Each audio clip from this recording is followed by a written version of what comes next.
और हल्दी लगा करके बावर्ची बनना भी बंद कर दीजिए। इसको मानिए, आपका आदिवासियों पर पकड़ समाप्त हो गया है और यहाँ का बाकी जितने भी लोग हैं, दलित हो या यहाँ के तमाम रहने वाले निवासी हो,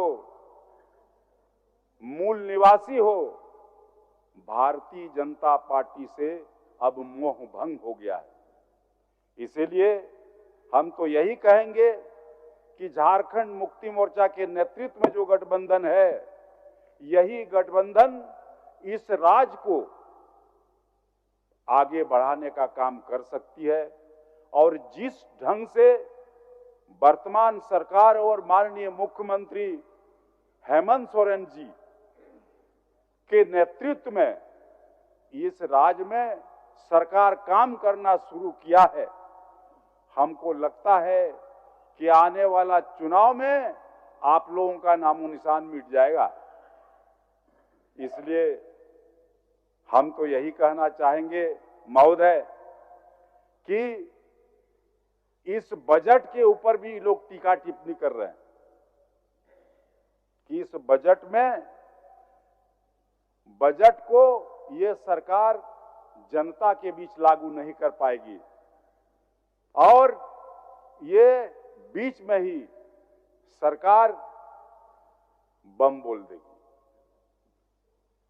हम आपको ये कहना चाहते हैं, बाबूलाल जी, चंपै जी, ये विश्वास दिलाना चाहते हैं, आप अपने गाल को बजाना बंद कर दीजिए और हल्दी लगा करके बावर्ची बनना भी बंद कर दीजिए।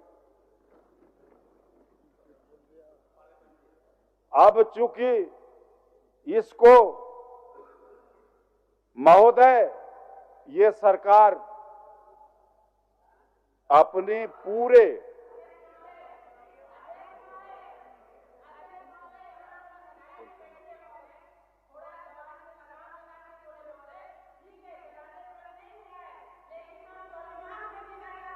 अच्छा बैठो चलिए, हमलाल बाबू बोलिए, चलिए बैठो, चलिए महोदय। अच्छा महोदय, उस शब्द से आपत्ति है तो स्पष्ट कर दे काहे का बोल दिए तो बोल दिए, उसको स्पष्ट कर देगा। ठीक है, ठीक अभी बोलेंगे ना, स्पष्ट कर देगा। बोलिए हमलाल बाबू बोलिए, आप बोलिए महोदय, मैं कहना चाहता हूं कि ये सरकार हो गया, बोल दिए तो इस राज्य के सर्वांगीण विकास के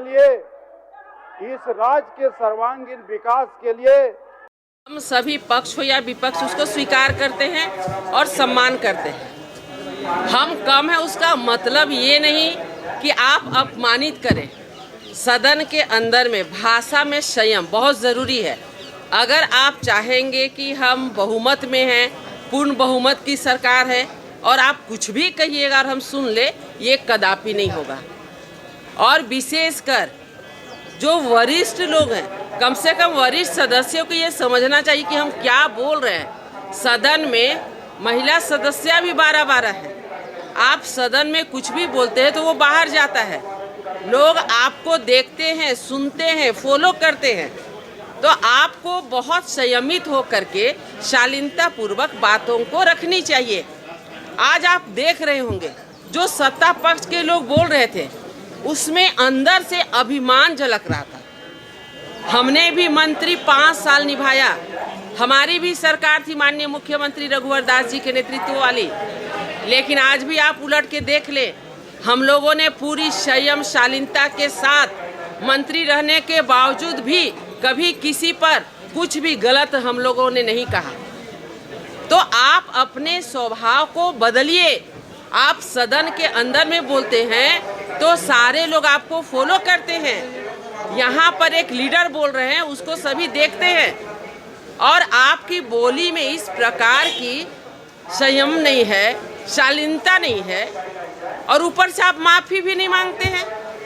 क्या हुआ? कम है तो कम है, हम स्वीकार करते हैं, लेकिन हम स्वाभिमान से समझौता कभी नहीं करेंगे। इसलिए हमने कहा कि माननीय सदस्य को माफी मांगनी चाहिए।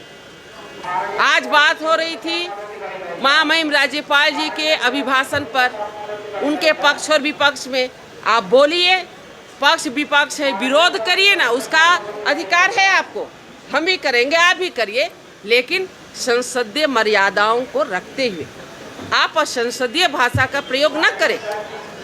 अनुपूरक बजट पे चर्चा हो रही थी, आप करिए, जो भी कहना है आपको सरकार के बारे की, हम ही ने झारखंड ऐसे किया, कौन दिया, नहीं दिया, आप जो बोलना है बोलिए, लेकिन भाषा को संयमित करके। और कहीं ना कहीं इस प्रकार आज जिस प्रकार हमने सत्ता पक्ष के वॉइस में देखा है, एक अभिमान जो हर सदस्यों में दिख रहा था, तो ये अभिमान बहुत ज़्यादा दिन रहने वाला नहीं है। ठीक है, आपने मुंगेरी लाल के सपने दिखा के यहाँ पर पहुँचने का काम किया, जनता ने स्वीकारा, आपको जनादेश दिया, उसका ये मतलब नहीं कि आप कुछ भी बोले और हम बर्दाश्त करेंगे। हम ये कम ज़रूर हैं, लेकिन हम कमज़ोर नहीं हैं और हर एक बातों का जवाब हमारे पास है। हम पुरजोर तरीके से सदन के अंदर सत्ता पक्ष की कुछ भी गलत बातें रहेंगी, उसे मुखर होकर के आवाज़ उठाने का काम करेंगे। और आज हमने भी ये किया और आगे भी करते रहेंगे। अगर आप सम्मानजनक कोई बात करते हैं तो हम आपका स्वागत करते हैं। आप जो भी बातें बोले, हमें प्रश्न पूछने का भी अधिकार है, सब अधिकार है, आपको बोलने का अधिकार, हमें कोई तकलीफ नहीं है।